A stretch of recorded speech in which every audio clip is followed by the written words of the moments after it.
Oh, just take it slow. You know what, John Legend should pay me. I'm ready. We live. Singing Ordinary People. This is the Frontline show. Tyrone Muhammad on Intellectual Radio with my co-host, Michael Creighton. Listen, hey, Mike, what up? How y'all doing, people? I apologize. You know, often I don't give people showing my talent and skills and singing. And if y'all heard that, then you know you probably owe me some royalties for singing this beautiful rendition of "We Just Ordinary People." I think you decent. I think you can go somewhere. I can go somewhere, man. Listen, they got all type of music going on out here. I'm gonna second that, man. So once again, we on the Frontline show having fun because we're about to get serious on these topics, and I know when y'all call in, it's gonna be a doozy. So that's once again Intellectual Radio. We on Facebook Live. That's 708-223-8953 for live call-ins. That's once again 708-223-8953. Mike. Yes, sir. And we want to get right into this conversation, brother. Dealing with our homeless brothers and sisters. I'll make that the first topic, and that's, you know, I was kind of hard, breaking and going out there serving our community and specifically the homeless community. We've been doing that for a couple of weeks now, but ECCSC been doing that since its inception out here in these communities. Man, just the outhouses, bro. Right. We recorded it because I want the people to see. Often we don't record a lot of that, the work that we do with the homeless or that we do in general. Maybe 5 to 7% of the stuff we may record, just to have evidence, just to show the people, because oftentimes we don't believe it if we don't see it. Yeah, in most cases. Man, Mike, the way the outhouse look, bro, and the people still using this outhouse. Right. It has gotten so bad, people. And this was on the, what was that, Ruble and Canalport, but it's Ruble and something, the connecting streets. Okay. I'm not sure exactly right now. I ain't got no help from Tracy over there. So it's Ruble and something. But anyway, bro, just man say, hey, they haven't dealt with the outhouses in 2 months. Right. Inhumane condition while talking about COVID. Right. And all the millions and billions across this country being spent on COVID, just the fact that you have to have clean hands in a sanitary environment. Right. Even if you thought that you was gonna clean and have sanitary environments for the citizens in the communities. Right. What about the people that's disenfranchised, that's on the bridges and highways and alongside roadways that have not even a real cleaning station? Right. And it's like they are left. I really enjoy and love that there are always people pulling up and giving them sanitizer and different face masks and different stuff like that. At least I believe that's what's happening. They have it, so I'm assuming somebody is giving it to them. Right. Bro, that outhouse, that's what it is, an outhouse. Right. They had to resort to using boxes. To defecate To defecate in the boxes. Oh, wow. Bro, and piss in the boxes. Because the feces is overflowing out of the porta potties. Right. Just sitting there along our roadways, highways, under the canal port. Mm-hmm. Feces coming out of there and urine. But so they take the boxes and put on to then use that as in place of. Hey, man, I had to see it twice, bro, because I want my eyes to see that stuff. Because you can't really talk about something and feel it if you don't necessarily see it, I don't believe. Like with us in incarceration, I hear so many people advocating for us that never even been incarcerated, right? Right. And they'll never have us at the table letting us tell them how we feeling. Right. and seeing that, bruh, it's like I said, I'm gonna make sure I talk about that for a little while because we think we got it bad, right? Right. And everybody homeless, bro, is not mentally ill. Everybody that's homeless is not out there because they don't want housing. Right. I've heard all type of rationale of why they homeless and why they won't get housing. We put them in housing, they go back out in the street. Well, then maybe they was mentally ill. Right. But everyone is not out there. Now, a lot of them people, and you've heard them, they're very intelligent. So go ahead, bro. Talk about it if you like before we get call-ins on this issue. I mean, it's simple for me. That's society's garbage to them. That's how they look at it. So, what do we typically think about garbage? Really, Trash, nothing. throw it out. It's over with. Once it's put away in a box and the lid is closed, then we done with that. We never go back in the garbage can looking through and examining what's in there, why it's in there, how did it get there, what type of stuff is in there. And that's how we treat our homeless people these days. Every now and elders. And every now and then you catch a few citizens that decide to stop and feed them.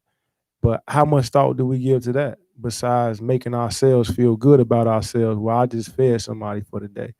But do we go home? Do we take that with us and say, man, just like you said, hit you home? Because you said outhouse about 90 times. And it had to resonate with you, the fact that how you saw their condition, that unsanitary condition that you saw them in. But most people don't take that with them. Right. Because as a matter of fact, I rode up, I think it was on Canal Port last night. I rode up on a few, it was 2 women and a guy out there. They was passing out food and stuff like that. I got out and I gave him my card and told him, this is what we do. We do it in a different fashion, more organized. Because I thought it would be a little bit dangerous to be out there at nighttime like it was. But long story short, you have people that do go out there and feed the homeless. But overall, they are treated like society's garbage, almost in comparison to an inmate. Somewhat on that level. Yeah. But we would often say while we were in prison, I would rather be homeless. To us is a step above. Man, we have said that. Yeah, we have. Mean, I'd rather be homeless on the street than incarcerated. Right. Because it even in that, I've seen people make hundreds and $200 a day shaking a cup. Right. Oh yeah, they got in prison. We'll be lucky we make $45 a month. Yeah, they got aggressive panhandling going on out here. They're aggressive out here now. They shaking cups hard out here now. But society, the way in which we see things is. I remember years ago when those kids got killed at what was that school? The young little kids, the 5 or 6 year olds. Yeah. And I was like, man, America is about to get it. It's about to be on. Guns are going to be taken off the streets. 5 and 6 year old babies got slaughtered. Man, they talked about that for about 2 days. It was over with. It was over with. But until it affects home, until it affects the powers that be, until they get, like you just said, oftentimes you will see people, even in law enforcement, they actually taser the law enforcement agents. Yeah. Reason being is they want you to feel how that feels to be tasered, so you're less likely to pull your taser out. So until you've been in that situation of being homeless, being incarcerated, being disenfranchised. So when do they practice getting shot 16 times in the back? I mean, how we practice on law enforcement shooting them 16 times in the back? How do that practice? No, you don't practice that. So you just look, but that goes again against how you see this person. How you view them. You don't see them as they don't have your skin complexion, so they don't remind you of your uncle or your crazy nephew that's kind of just need to be pulled up and help. Hey Billy, hey Jimmy, calm down. They not doing that.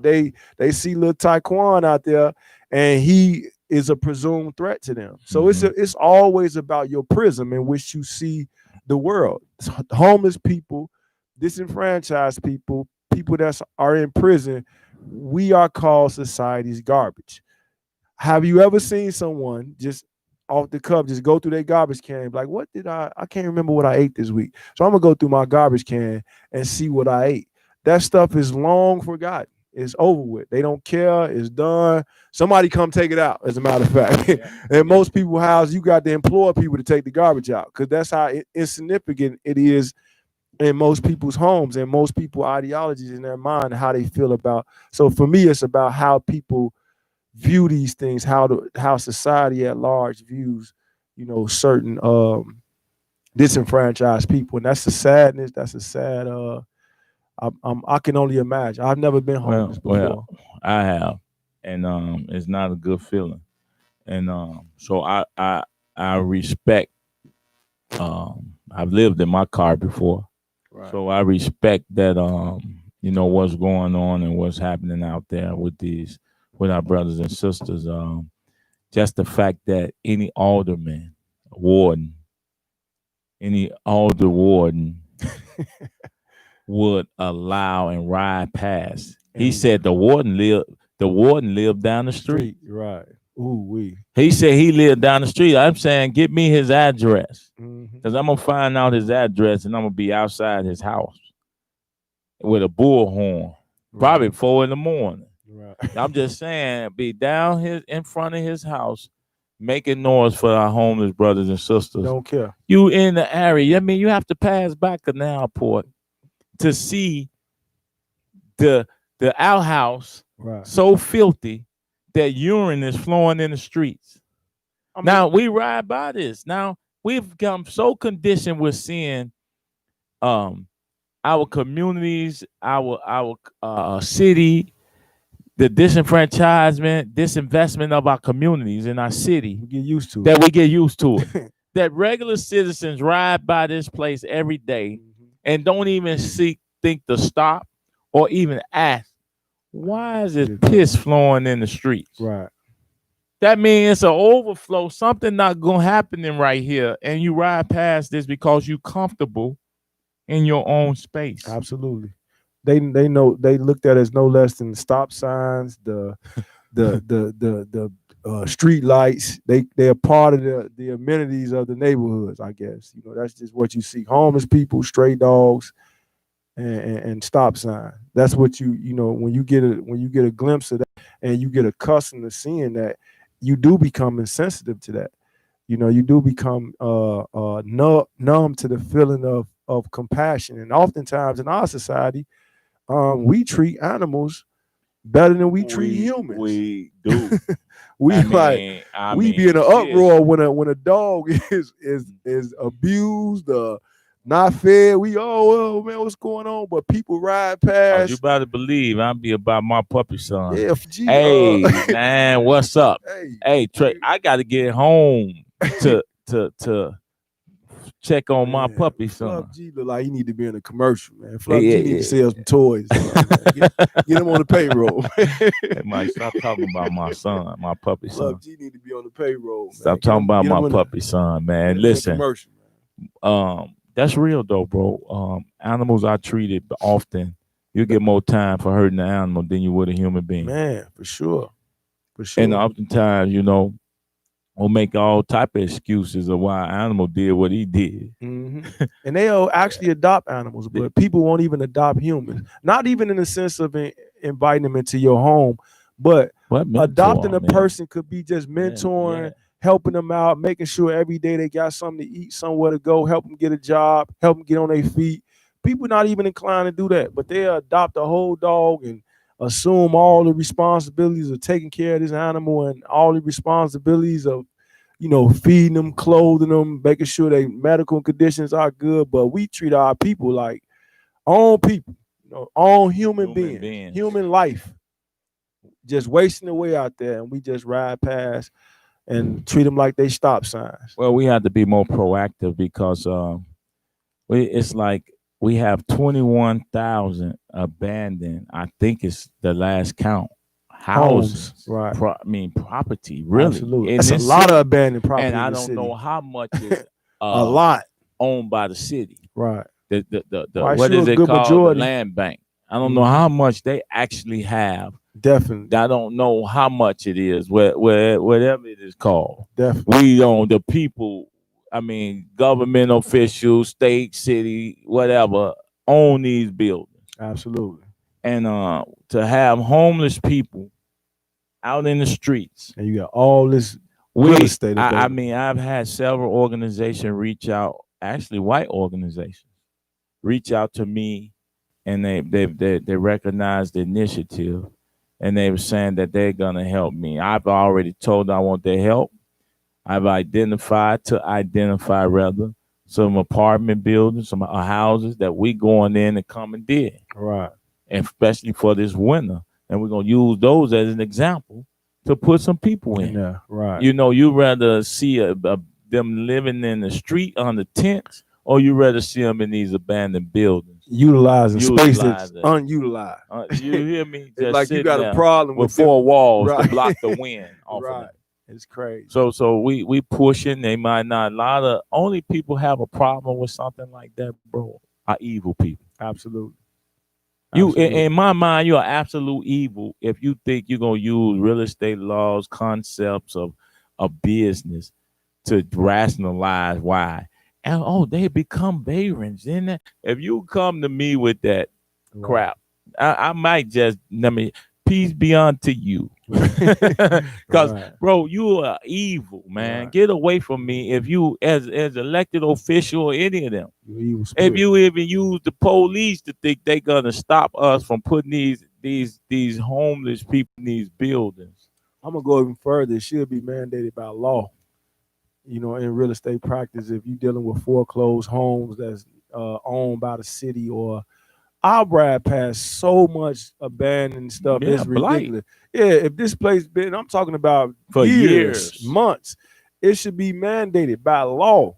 If this place is unoccupied, it could be occupied until further notice. Until we figure out it a way. Must have running water, some form of electricity, and some form of heat at all times. Mandated by law. It may force them to get rid of it. Indeed. It may force them to sell it. Indeed. See, that's a great idea, because if you own the property, it's gonna either force you to sell it. There you go. Or renovate it. Absolutely. Do something with it. And if you decide that you want to put homeless persons in your home, there should be tax breaks and tax incentives. For sure. That allow you to run your lights, right, to run your heat at a lower price. Lower rate, yeah. Exactly. Or none at all. Exactly. Because there's a lot of city-owned, operated buildings, schools that we pay for, that we pay for their heat and their gas and their lights to be on. The taxpayer pay for that. Absolutely. So this is a good deed to get.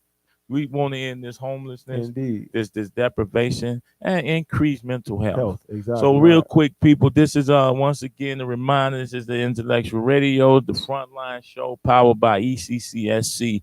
We're going to take a quick break, and if you'd like to call in live, that's 708-223-8953. 708-223-8953. Come on back. I'm ready to see my song.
Okay. We're back. We're back. Yes, Y'all yes, missed yes. it. Y'all missed our live Man, performance. it's gonna You go know, viral. you gotta, if you're not on Catch it. Intellectual Radio, you may not have got a chance to hear that if you're not on Facebook Live. But you know, we ready to cut a deal on the record side. You know, We'll create our I'll own. take a $500,000. But I'll sell it out right now. But we really about serious That'd be issues. cheap. We laughing, we joking, but this is a serious time, and we just to be able to laugh and joke. So wrap it up with the homeless. Once again, live call in 708-223-8953. That's 708-223-8953. So, Mike, keep doing what we doing, ECCSC, as our motto is going home. We only create home for our community. Those will be other initiatives we'll be pushing forth with that home, helping our mission evolve. And we'll be pushing forward, be on the lookout for that as well. Home. There you go. So no, we don't have less home, but we're homeless. There's plenty of home. Right. But people are homeless. People are homeless. That don't make oxymoron. Sense. Yeah, it is. It really is. But, and the next thing, people, I just want to let you all know we've been doing a lot of demonstration. I don't like the word protest. We're in charge of the demonstration. We're not protesting anything. We're saying that we're demonstrating against giants like Amazon, Cresco, and I'm going to explain to y'all who those persons are in 1 second. Amazon has been given, what is it, $700 and something million in tax credits to build those huge, these are multi-billion-dollar companies. And trillion, well, they're $1 trillion company now, but the owner, Jeff Bezos, is a multi-billionaire. And times 100 times over, right? Hundreds of times 200. But anyway, man, they're building these huge structure. They call them fulfillment centers to get out the package to you people the next day. No, within 2 hours. Within 2 hours. They trying to get it to you. So right what now. that does, they don't tell you is all those intermediate small business that was delivering the package to you, or you was going to get they stopped them from being able to. They're trying to stop those businesses. They're going to eliminate those businesses. Absolutely. All those little trucking companies that was delivering packages. Little mom and pop stores. Mom and pop stores that often are the ones who do most of the hiring. That small businesses, make no mistake about it, are the bulk of the employment in our country. Always have. So Amazon is going to do it on their own now in these fulfillment centers. And because of your elected officials who has given them tax breaks, tax dollars, they probably would have did it anyway, right? But let them do it anyway on their own dollar. Right. Don't do it off of tax credits. Let them pay for it. And then guess what else?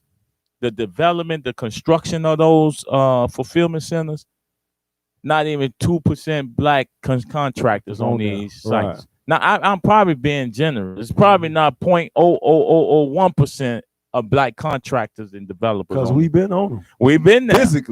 Physically there, looking into this for so long with all the disinvestment in our community.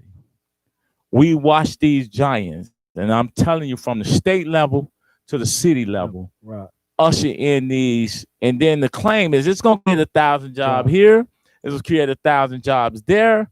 In other words, it's going to create 1,000 slave labor jobs here, 1,000 slave labor jobs there. That still doesn't get at the cost of living. Absolutely. And when this man is making billions off the people consumerism, and he has stand to benefit the most from COVID. Absolutely. What say you, Mike? You know, I mean, it's a again, I call the prison industrial complex a Ponzi scheme. This may be even a bigger one because it's about monopolizing the economy in a way that, whereas if people don't see this, then you're a little bit crazy out there. If you can't see how you're not able to make money now because of this giant about to come in, this condor is about to come in, eat off your and that's the Project Condor. Project Condor. It's gonna come in, swoop in, and take away all your business. Most people are becoming lazier. We deal in convenience now. We deal in what's convenient for us. So Amazon is able to deliver you literally anything. So now the faster they can get it to you, the quicker they can get it to you without you having the inconvenience of leaving your home. We spoiled by that, but we not realizing we buying into that concept of monopolizing the economy to where they control everything. Now, the part that he's Ty saying about the construction part of it, those are tax dollars that are our dollars, everybody's dollars. So you got black, white, Hispanics. These are all our dollars, but all our dollars. 600 million is from African American community. Absolutely. 100 million is from white communities. But the tax dollars are not going back to us in construction, in the form of the construction of the money that's being used to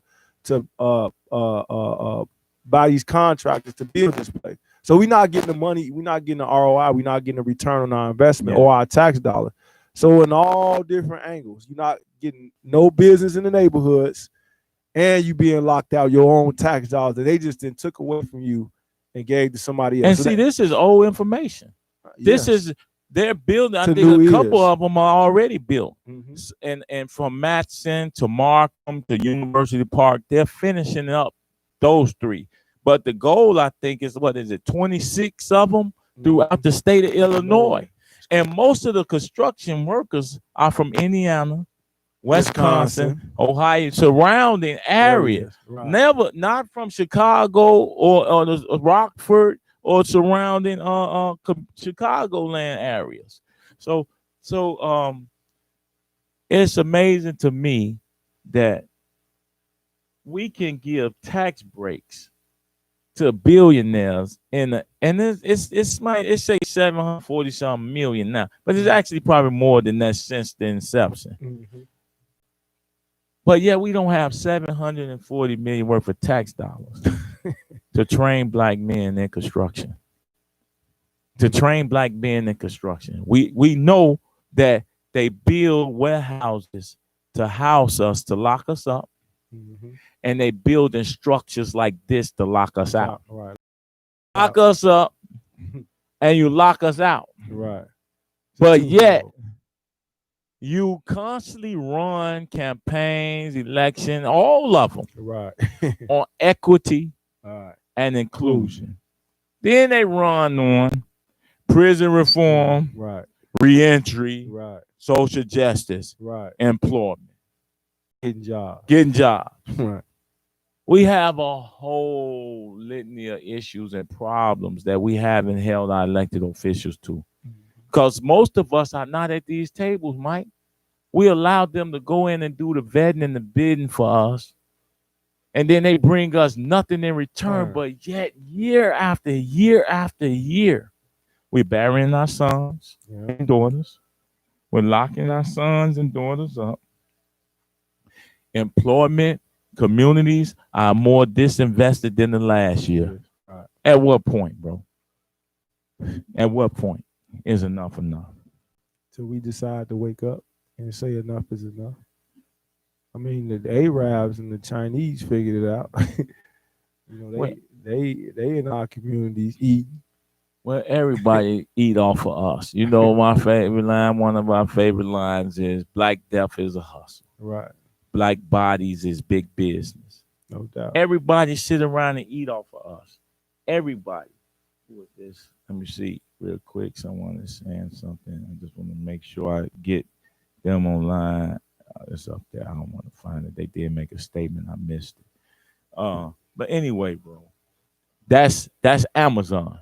We're going to continue to go at this giant, continue to push at this giant, and make sure that Bezo and his cronies hear us all the way from Chicago. Us little old formerly incarcerated brothers. No doubt. You know. So we're going to make sure he hear us. And we're going to continue. And we ask that you continue. We have a call coming in. Go, caller. Uh-oh. Hello. Hang up on us? Yeah. Maybe they'll call right back. We're going to make sure he hear us. Right. So call back, caller, if you're listening. Call back. I guess you accidentally hung up. The next question is Cisco. I'm sorry, Cresco. Presco, Forgive me, Cisco, because I know you're a real business. But right. Cresco, Right. you know what Cresco is? Explain to the people who Cresco Cresco is one of the, if not the largest in the country, they're probably top 3 or top 5 weed dispensaries. Okay. Weed dispensaries. I'm trying to think. Let me see what time it is. Maybe I should take this break before we get into Cresco, because this is going to be a serious one. So, with that being said, listen, you're listening to the Frontline Show on Intellectual Radio, powered by ECCSC. Call back, get ready, because this is going to be a doozy. We're going to be talking about Cresco Institute Labs, whatever they want to call themselves, and this weed distribution, these licenses that have been given to white men, essentially making white men great drug dealers and locking us up. Come on back. No, they already did. They're locking us up.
Welcome back. Welcome back to the Frontline Show, Intellectual Radio, powered by ECCSC. All right, we've had several topics if you're just tuning in. And we went from homeless and Amazon. We always talk about them because they're not going nowhere no time soon. But our goal is to create real equity and opportunity because we as a people are some of the biggest consumers. COVID just made us lazy. We just online buying everything. At first, we off in the shopping mall because we like to see the bags. I think after this, I think the department stores in trouble now because They was in trouble before this. They right. Really in trouble So Jeff Bezos is the brother. If that's not a monopoly, right? I don't know what it is. Right.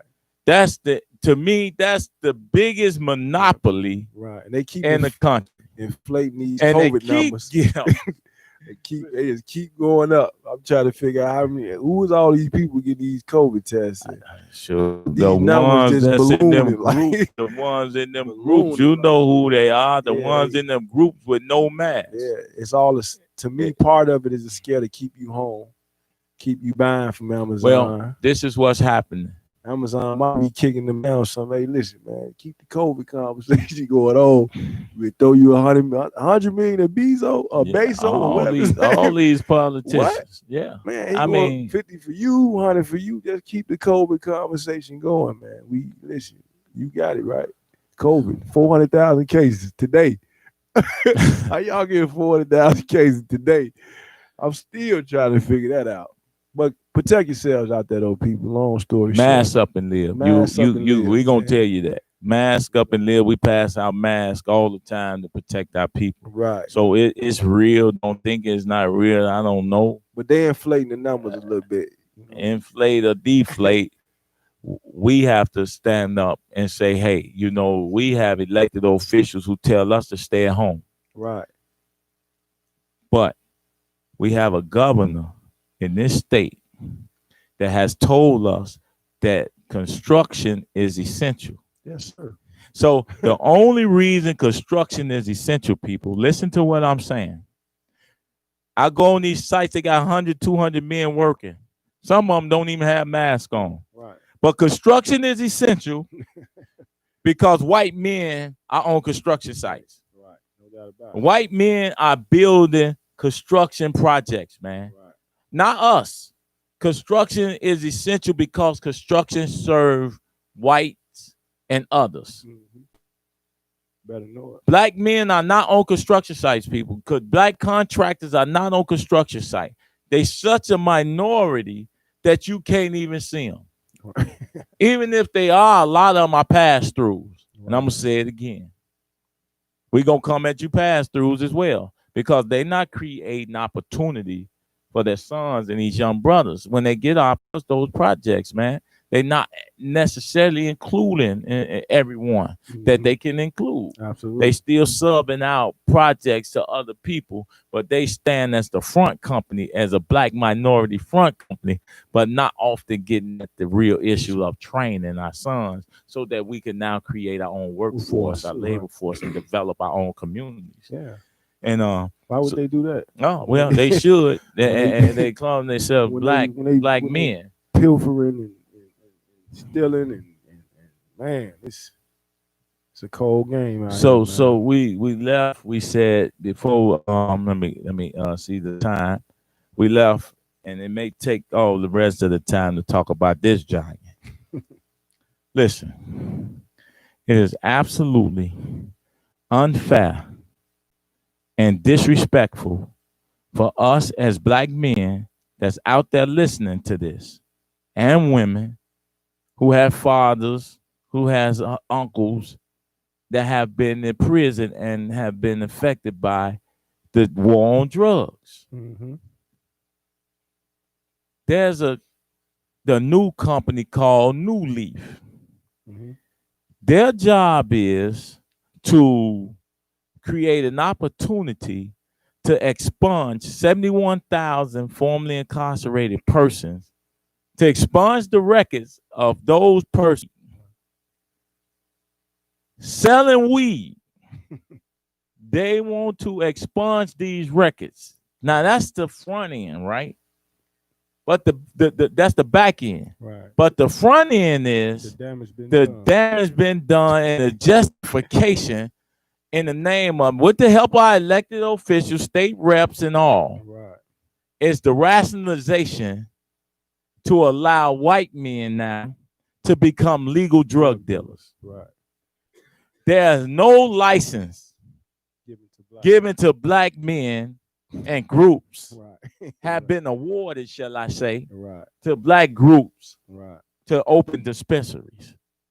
White men have profited. I think last month they made $100 million. See, this thing has got so many layers to it, Mike. You got a program called R3, Restore, Revise, Reinvest.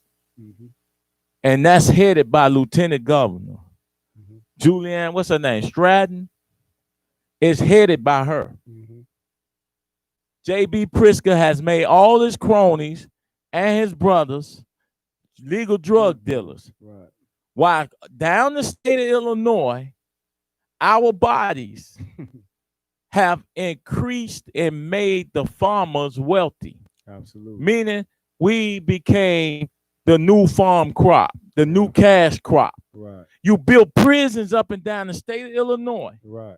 To lock us up for doing the very same thing that you have now licensed for white men to do. If anybody should get first crack at some license, it should have been them 71,000 people who you're locked up. You don't even get them stock options in your company. Cresco is the biggest dispensary, at least here in Illinois. But I'm thinking they the top 3 in the world. And we watch this happen. We're looking at this thing, right? And we get as black men and watch them carve us up, kill us. But what they don't tell you is this. Weed is the gateway drug to, first is cigarettes is the gateway to weed. But marijuana is the gateway to cocaine, Right. heroin, and drug territory. Absolutely. It's almost like the hate produce, Right. meaning that now we have to protect drug territory. So gunplay come in effect, all the stuff that made our community the way it is, right? Ooh, that's So deep. you just say, okay, those that have weed licenses, weed conviction, Right. but the weed conviction created all morphed the into violence. cocaine, Right. and we know what the crack thing did. Right. We can't let them get away and thinking they can just expunge weed convictions. Right. See, they determine what's serious and what's not. Right. No, we created all of these other areas whereby we killing each other to protect the drug territory. Right. So now you have to get into where the guns come from. Right. Where the bullets come from. Where all of these things come from, that was an influx in our community to rationalize, really, to build them prisons down the state of Illinois. Now you're releasing people from prison, expunging people from prison, after we've made those suburbs, them rural towns, rich. Right. We became a part of their census, sitting in them jail cells, bro. Carcasses. It's the diabolical plot is so deep, and our elders help them do that to us. If you 60 and older, and I'm saying it live, what they do, you accountable for what y'all have allowed these individuals to do to us. If you're elected official, now I'm gonna say, I see people are not saying names. Right. From the Danny Davises to the Bobby Rushes to all of these big all the men that's been in office over 8 to 10 years, 12 years, more than that, all of them are responsible for the madness. They sat in City Hall. I watched them, with the exception of 1 or 2 aldermen. Maybe I'm gonna get more. Maybe it was 10. They passed. We allow Chicago aldermen to make white men drug dealers in our communities. Right. Said it's okay now, y'all. Said it was okay. It's okay now, y'all. But they didn't have that same knowledge. They had that same voice when it came to locking us up. Right. You can't just give us you can't just give us expungement.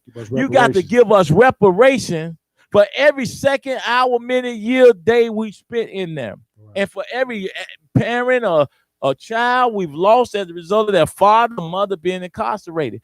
How do you pay people back in expungement? You know we don't care about expungement. We wouldn't call ourselves ex-con. Right. We hide behind that. Right. We don't care about that. Right. We just I'm only saying that it's a deeper plot that people are missing. And they really need to get on the ball, fall in, get in line, and let's go get what we got coming. Because at the end of the day, somebody plotted absolutely to destroy black men and boys. And New Leaf is garbage too, because they don't care about. They know we don't care about. New Leaf is a white organization that's been grant money to go and you expungement, but that's all to make. Right. That's all to look it up. New Leaf. It's called New Leaf. It's all Illinois, Chicago. It's all designed to rationalize what they did, what they done in passing these laws that allow white men to be drug dealers. Who you trying to placate with? Playing with taking a drug ignorant people. off no, ignorant people. I've heard pastors say, "Thank Jesus." Right. They expunging. Right. But these are the same pastors that sit their people to the polls to vote on tougher laws and crimes against their son because they was afraid of it. Remember, here it is. They call it the war on drugs. Back in the 90s. It should have been the war on thugs. Right. That was they wanted. That's really what they were saying. Right. Or what's perceived as thugs. Right. Absolutely. Because thugs is an original name, and Irish and Italian men was gangsters that considered thugs. Right. They was the true thug. We just, and it's amazing how we inherit all these names and emulate white gangsters. Right. We don't call ourselves gangsters, disciples, or this, because we just thought of that. Yeah, right. They was gangsters already, right. and now they gangsters. These new they got a different game now. They gangsters in different areas. They don't have to kill and do Tommy guns no more. Absolutely. They do it in terms of policies. Absolutely. Legislation. You know, and I'm gonna lock you out of the construction industry Right. if you don't have this, right, and this. I'm gonna lock you out because the weed conviction is probably the least of your concerns or your felony convictions at this point. When you talk about how weed then transferred you into cocaine use, cocaine selling, violence, misdemeanor weed or felony weed marijuana conviction is par for the course. It's meaningless. It's nothing. It's what they call a mere bag of shells, as they say. Yeah. I mean, just think about the whole disenfranchisement that you did to that person's life and how you deemed us, how you had society feeling like these are, because that affects employment. Absolutely. That affects housing. Moving forward. You got to get reparations for everything. All that. All the comorbid issues. Expunging my record gonna do. Most people in the community, so many people got records. It's like you gonna take my weed conviction off. Like, wow. What about this gun? right. What about this gun I had to carry? Or what about the? It's so many layers, like you said, to marijuana usage and selling. Is now all of a sudden it's okay. Like you went from us being deemed criminals, being locked in the system, being thrown away. You got guys doing 10, 15 years for that stuff. Now all of a sudden, it's the greatest thing since sliced bread. It's gonna create jobs. It's billions of dollars a month we making now. We getting our states out of debt. No. Look what the R3 is designed to do. Right. Revolve, according to regroup, re-entry. What is it? And retail you the same dumb stores. Reinvest. Right. Restore. Right. But look what it's designed to do. Violence prevention. Prison reform, social justice. There you go. All these things we do. Right. Now, the $30 million or so dollars that was allotted, or 14 million, 16 million that was already allotted, has gone to what organizations? Not any that look like us. Right. I'm showing you that even when you put our sisters in charge, they're so brainwashed that they don't even see themselves as working against our redevelopment, our disenfranchisement. Right. They work against our disenfranchisement every single day and don't even understand. It's like it's all in a book. You can read about all of this stuff, and yet guess what? We missed it. Hold on. We got a caller. Late caller at that. Come on, caller. You're on the Frontline show. Please, your name and where you from. Brother, man. It's Brother Fatah, man. Say it again. Say your name again. I missed it. Brother Fatah. Oh, how are you, Brother Fatah? How you doing, soldier? Go ahead, speak. Right, bro. Hey, so I just want to say something about the cannabis, man. I've been listening to the show and they got a sale on the weed, man. They actually got a green Wednesday sale at a few of these dispensaries, man, like New Era. They giving away, well, they're not giving away, but the sale consists of two roll joints for $13. A pack. A pre-roll joint for $13. And this other dispensary, GTI's Rhythm brand, they giving away, they selling $250 ounces of ground shake marijuana. Wow, incredible, cannabis man. Flower. Doing the same thing we was doing. The point is, bro, the brothers out on the street, they doing the same thing and they'll get arrested. Yeah. And all these politicians that went along with this travesty, they came in on the last leg of the thing, and now they all upset because they wasn't included. And none of our people getting into a dispensary, man. And I'm just glad that you pointing this out, man, because it's really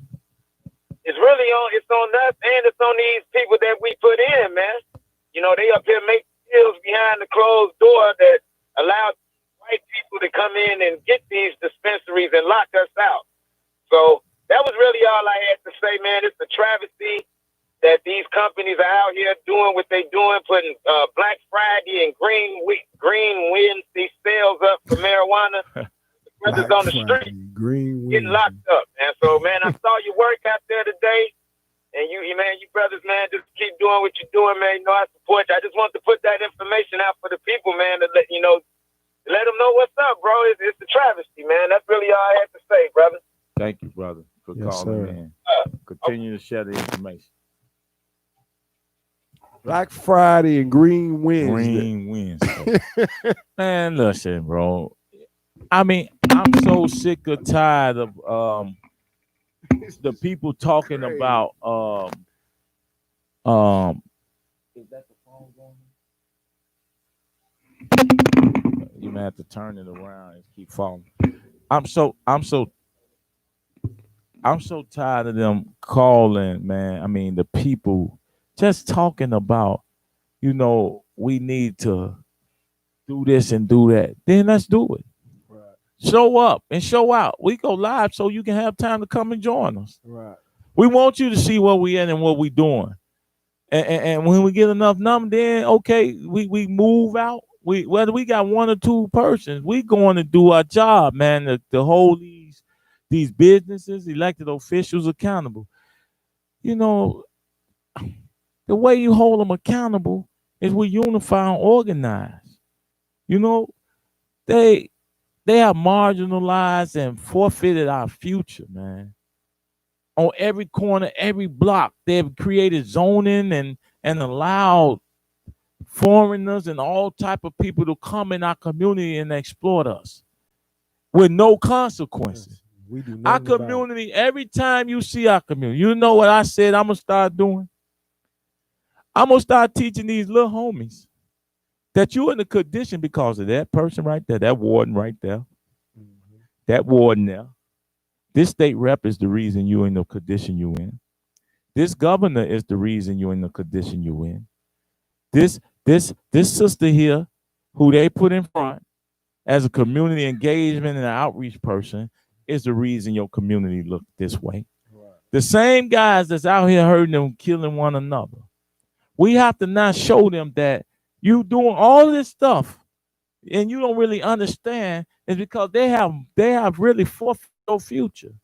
These people that claim to be representatives of the community, of the people who you sent to office. You don't even have to say no name. Just look at your community. Right. Look at your community. And that tells you everything you need to know. Look at your community. That tells you the disinvestment, the disenfranchisement. Just find out elected officials, state senator, state rep, all of them are the same to me. Because our communities haven't changed. Right. And it's not politics. This truth. It's like, how do you allow a $1 trillion company to get any type of tax break? In fact, we should be charging them more tax because you making it easier for the consumers to buy your products. Right. We should charge you more for allowing you to even build that in our communities. Absolutely. Go ahead. I mean, that's the reality of it. That's what I saw guys do in the communities growing up. They call it taxing you. Not getting a tax break. They call it you being taxed. And for doing business. For doing business in the neighborhood. And the more money you have, the more they would tax you.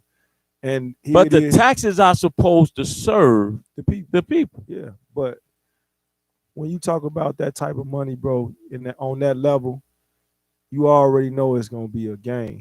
And you already know we're going to be locked out. We're going to be at the bottom of the barrel.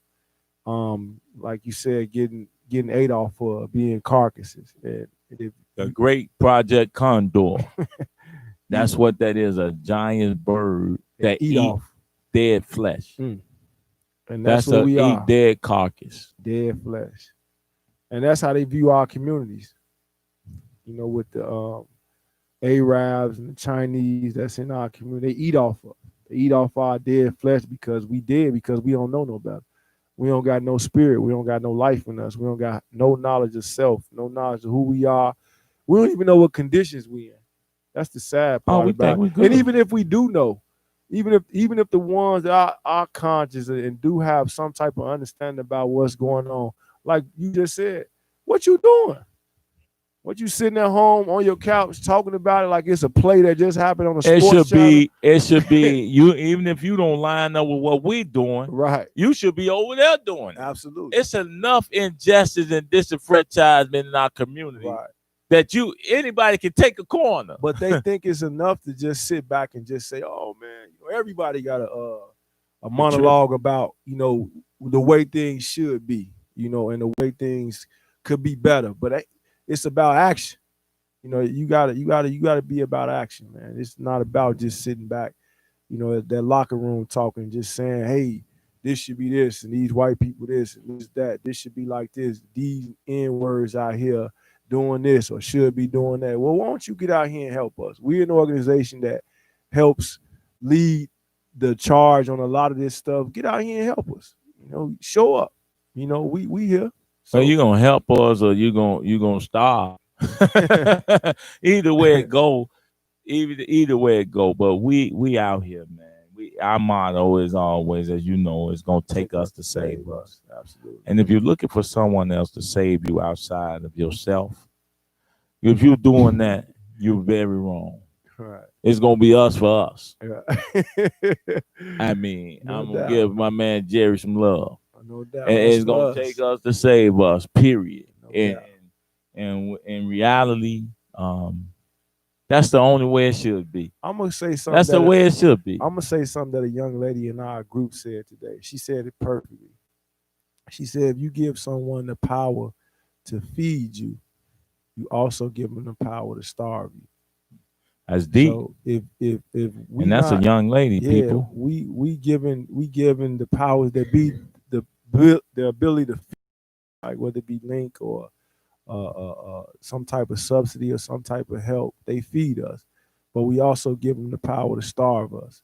So it's like man, it's crazy. I don't even know. In closing, we're gonna keep our foot, feet, legs, elbow, head, whatever it is, on these giants' neck. Because when you stand on these giants, guess who they stand on? These elected official punk coward butts. And I want to say something else that have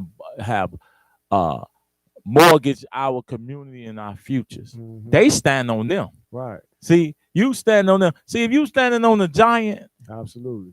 You David standing on Goliath, absolutely. Then they ain't nothing. Because their job is to negotiate on our behalf. Ain't no question. They don't mean nothing. Now they send them cowards to talk to us. Mm-hmm. But we don't need them at that point. Right. We'll be letting them know we done. We don't need you. Right. We got them now. That's what your elected officials are for. They're supposed to negotiate on your behalf to the powers that be, or to whatever that looks like as far as, so large organizations.